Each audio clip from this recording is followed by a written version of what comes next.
Hello guys! Share ko lang itong bagong update ni Meta. Dapat natin itong alam guys para hindi tayo magtaka kung ma-encounter natin siya. Alam nyo ba guys na ang mga videos na ina-upload natin na below 90 seconds, kahit i-upload natin siya sa ating mga timeline, automatic pa rin na nagiging reel siya. Dati kasi guys, since monetize naman ako sa Stream Ads, karamihan sa mga videos na ina-upload ko, kahit below 90 seconds, sa timeline ko inilalagay para kikita siya sa Stream Ads. At dati, kumikita naman.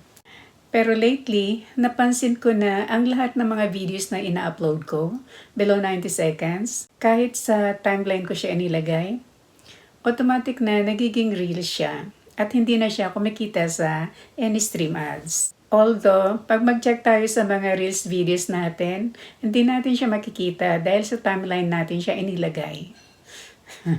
Gaya ng experience ko. Yeah, pero definitely, hindi na siya kikita sa Stream Ads dahil naging Reels na siya. Yeah. Actually, nagtaka din ako nung mapansin ko to, kaya nag-research ako. So, napag-alaman ko sa kapwa nating mga content creators na marami rin pala sa kanila ang mga naka-encounter nito.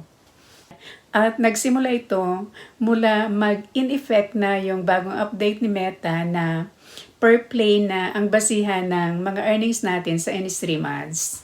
So, para ma-consider na long form videos ang ating mga upload, i-make sure natin na 90 or mahigit ang length ng ating mga videos para maging long form siya at kikita siya sa Stream Ads. So yun na pala ang tamang pag-upload ng long form video na para ma-consider na long form videos at kikita sa Stream Ads ang videos mo, kailangan na 90 seconds and above ang length. So tandaan natin yan guys. So that's it guys. I hope na nakatulong ang video to. Follow for more. Thanks for watching.